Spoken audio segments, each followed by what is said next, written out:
La nuit où sa mère mourut, Sorel ne pleura pas.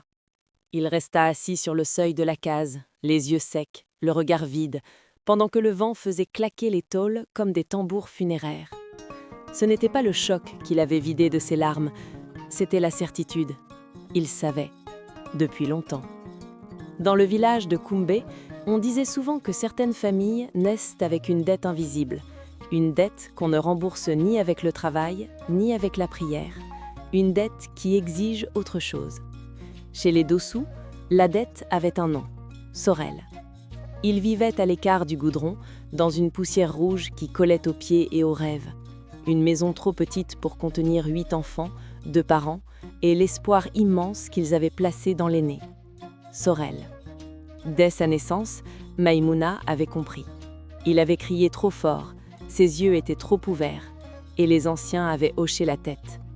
Celui-là, avait murmuré une vieille femme, « Il ne mangera pas la terre, il mangera le monde ».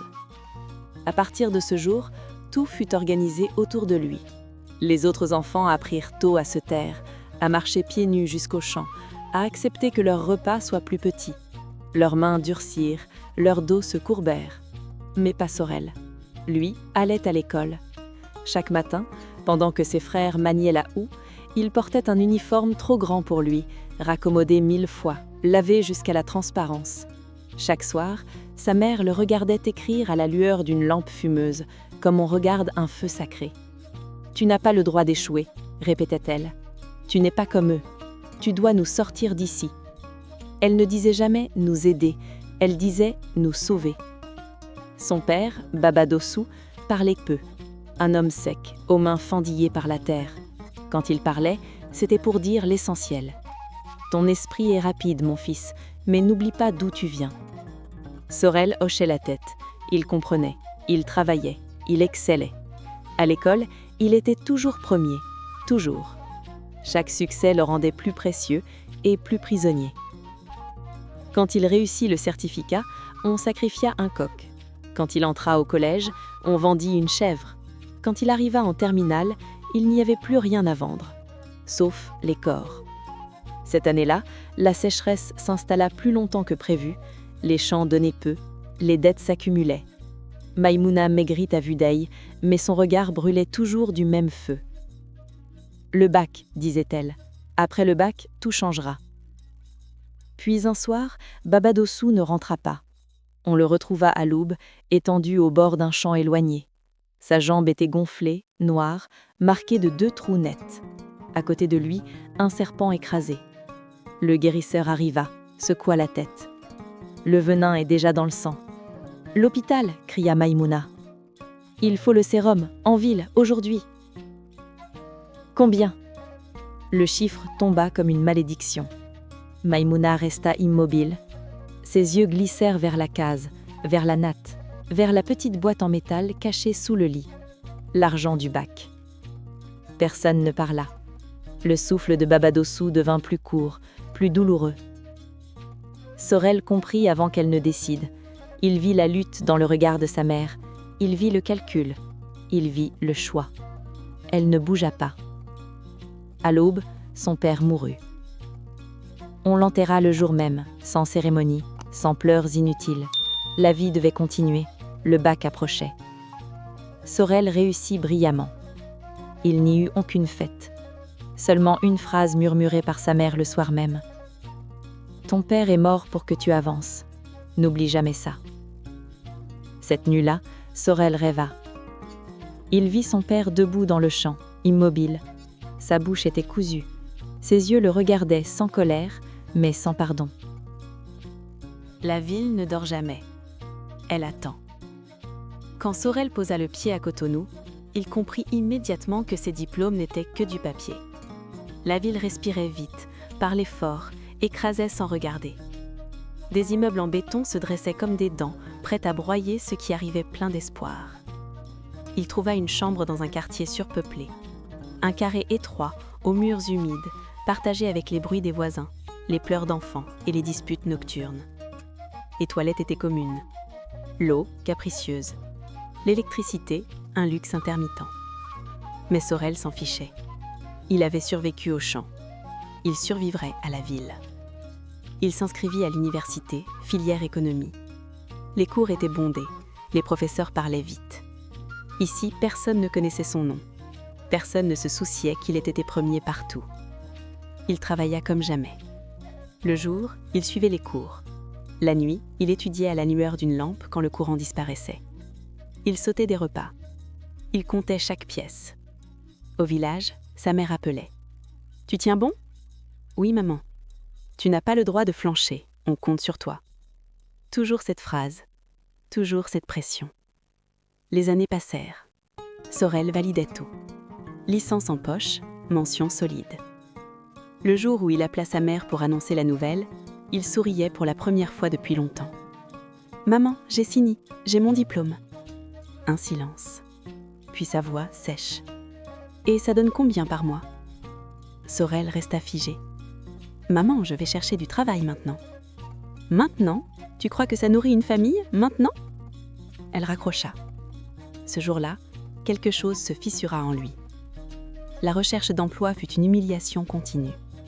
Il passait d'un bureau à l'autre, dossier impeccable sous le bras. Les recruteurs souriaient, feuilletaient ses diplômes, puis posaient toujours la même question. « Tu es le fils de qui ?» Quand il répondait, les regards changeaient. « On va vous rappeler. » Personne ne rappela jamais. Les chaussures de Sorel s'usèrent. Sa chemise perdit sa blancheur. Son espoir se transforma en rage muette. Il finit par accepter ce qu'il méprisait, des petits boulots. Manœuvre sur un chantier, vendeur ambulant, puis serveur de nuit dans une grande boîte huppée du centre-ville, le Zénith. C'est là qu'il le vit. On l'appelait Monsieur O. Personne ne connaissait son vrai nom. Il arrivait toujours entouré, toujours calme. L'argent coulait autour de lui comme l'eau autour d'un rocher. En une nuit, il dépensait plus que ce que la famille de Sorel avait gagné en 10 ans. Il buvait peu, observait beaucoup. Et surtout, il regardait Sorel. Chaque soir. Un soir, alors que Sorel déposait l'addition, Monsieur O posa sa main sur le bord de la table. « Tu travailles trop pour rester pauvre », dit-il calmement. Sorel sentit son cœur rater un battement. « Pardon, monsieur. Je vois la faim dans tes yeux. Pas la faim du ventre. Celle qui fait faire des folies. » Il glissa une carte noire sur le plateau. Un seul numéro. Aucun nom. « Appelle-moi quand tu seras prêt à changer de vie. » Cette nuit-là, Sorel ne dormit pas. La voix de sa mère résonnait dans sa tête. Les rires des riches au Zénith. La tombe de son père. Au matin, il appela. La voix de Monsieur O était lente, assurée. « Viens ce soir, seul. » Où ? Là où les pauvres n'osent pas poser de questions. Le soir venu, une voiture de luxe le récupéra. Elle le conduisit loin des lumières, dans un quartier oublié, jusqu'à une maison basse, presque invisible. À l'intérieur, l'air était lourd, des bougies éclairaient les murs, et à l'enfond, un grand miroir ancien posé à même le sol. Sorel sentit un frisson glacial. « Ici, dit Monsieur O, on ne parle pas de travail. Ici, on parle de sacrifice. » Le miroir vibra légèrement. Et une voix, douce mais inhumaine, résonna dans la pièce. « Que veux-tu vraiment, enfant de la dette ?» Sorel voulut reculer, mais la porte était déjà fermée. La pièce n'avait pas d'odeur, ni encens, ni pourriture. Juste un vide glacé, comme si l'air avait été retiré de l'endroit. Sorel se tenait debout face au miroir ancien. Sa surface n'était pas vraiment réfléchissante. Elle ondulait, comme une eau noire retenue par un cadre d'or terni. « Réponds, » répéta la voix. « Que veux-tu vraiment ?» Ses lèvres tremblaient. Il pensa à sa mère, à ses frères, à la honte, à la faim, à l'humiliation. « Je veux de l'argent, » murmura-t-il. « Je veux ne plus jamais avoir peur. » Un silence, puis Monsieur O parla, calmement. « Tout le monde veut ça. Peu acceptent le prix. » Sur une petite table apparut un objet que Sorel n'avait pas vu entrer. Un poignard court, ancien, la lame sombre comme si elle avait déjà bu trop de sang. « Ce miroir n'est pas un jeu, dit Monsieur O. Il ne ment pas. Il ne négocie pas. La voix reprit. Pour sortir de la misère, il faut offrir ce qui te lie encore à l'humanité. Tu dois sacrifier la personne que tu aimes le plus. Le monde s'effondra. Non, balbutia Sorel. Je peux travailler, je peux souffrir, prenez-moi moi. Un rire doux, presque maternel, sortit du miroir. Tu souffres déjà? Et ça ne t'a rien donné. L'image se forma lentement dans la surface noire. Sa mère. Elle était là, au champ, courbée sur la terre, une houe à la main. Exactement comme dans ses souvenirs, plus vrai qu'un rêve. Sorel recula. C'est un mensonge, ce n'est qu'une image. C'est un lien, corrigea la voix. Coupe-le et tu seras libre. Les mots de sa mère résonnèrent dans sa tête, comme un écho ancien. Je m'en fiche de comment tu feras, je veux l'argent, le retour sur investissement. Ses mains se fermèrent sur le poignard. Il pleurait, mais ses pieds ne bougeaient plus. 3 fois, dit la voix. Pas une de plus, pas une de moins. Sorel leva la lame. Pardonne-moi, maman. Il frappa. 1 fois. L'image cria. 2 fois. Le miroir vibra. 3 fois. L'image se fissura comme du verre. Le silence retomba brutalement. C'est fait, dit la voix. Le pacte est scellé. Sorel s'effondra à genoux. Pars maintenant, reprit-elle. Reviens dans 7 jours. Et souviens-toi, ta richesse ne doit jamais revenir vers ta famille. Si tu donnes, tu perdras tout. Il sortit de la cabane comme un homme ivre. Cette nuit-là, au village, sa mère endormit et ne se réveilla jamais. Quand l'appel arriva, Sorel regardait le mur de sa chambre. « Grand frère, maman est morte !» Il resta silencieux. « Je suis occupé », répondit-il enfin. « Enterrez-la. » Il raccrocha. Le 3e jour, il se réveilla dans une chambre remplie de billets, des piles, des sacs, des millions. Il était riche. Mais quelque chose l'observait. Dans chaque miroir, dans chaque vitre, dans chaque surface brillante, et parfois, quand la nuit était trop calme, il sentait une présence derrière lui, une odeur de terre fraîche et une respiration qui n'était pas la sienne. La richesse transforma Sorel plus vite qu'il ne l'aurait cru. En moins d'1 an, il quitta les quartiers étouffants pour une villa aux murs blancs, perchée sur les hauteurs de la ville. Une voiture rutilante l'attendait chaque matin. Des hommes l'appelaient patron, des femmes souriaient sans poser de questions. Il ne travaillait plus. L'argent venait seul. Investissement miraculeux, affaires conclues sans effort. Tout ce qu'il touchait se multipliait. Mais chaque nuit, le sommeil le fuyait.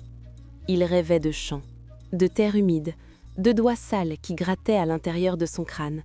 Il voyait sa mère, debout, silencieuse, le regard vide. Elle ne parlait pas, elle se contentait de le fixer, jusqu'à ce qu'il se réveille en sueur. Il se répétait la règle, ne jamais donner à la famille, ne jamais retourner au village, ne jamais regarder en arrière. Pendant 2 ans, il tint. Puis, un appel arriva. « Grand frère, c'est moi. » La voix de son jeune frère tremblait. « Le petit est malade, très malade. Les médecins demandent de l'argent, beaucoup. » Sorel ferma les yeux. « Je ne peux pas, » répondit-il. « Tu peux !» cria la voix. « On sait que tu es riche. » Le silence pesa. « Tu nous as abandonnés, » continua son frère. « Papa est mort pour rien. Maman est morte pour rien. » Ces mots frappèrent plus fort que n'importe quelle malédiction. Cette nuit-là, Sorel ne vit pas sa mère en rêve. Il l'entendit, ingratement, sous le lit. Il se leva d'un bond, rien. Mais au matin, la décision était prise. Il envoya l'argent. Beaucoup. Trop. Le jour même, le vent changea. Les affaires cessèrent de fonctionner. Un contrat s'annula, puis 2, puis tout s'écroula. Les comptes se vidèrent comme s'ils avaient un trou invisible, et les rêves revinrent. plus violent. Sa mère ne restait plus immobile. Elle s'approchait. Son visage était fissuré, sa bouche cousue de fils noirs. « Tu as promis », murmurait-elle sans bouger les lèvres. Sorel tenta de revoir Monsieur O. Le zénith avait fermé, personne ne se souvenait de lui. La maison aux bougies avait disparu, comme si elle n'avait jamais existé. La dernière nuit, Sorel se réveilla incapable de bouger. Quelque chose était assis sur sa poitrine. Il sentit des doigts froids se poser sur son bras. Une voix, tout contre son oreille. « L'argent ne t'appartient pas.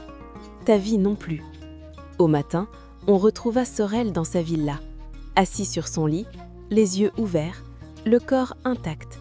Mais son bras gauche manquait. Net, propre, comme cousu. Sur le mur, écrit avec du sang séché, un message simple. La dette se paie toujours. Au village, le petit frère guérit. Mais personne ne sut jamais d'où venait l'argent. Et aujourd'hui encore, certains disent que la nuit, quand le vent souffle sur les champs, on entend le bruit d'une aiguille qui coud lentement la chair humaine.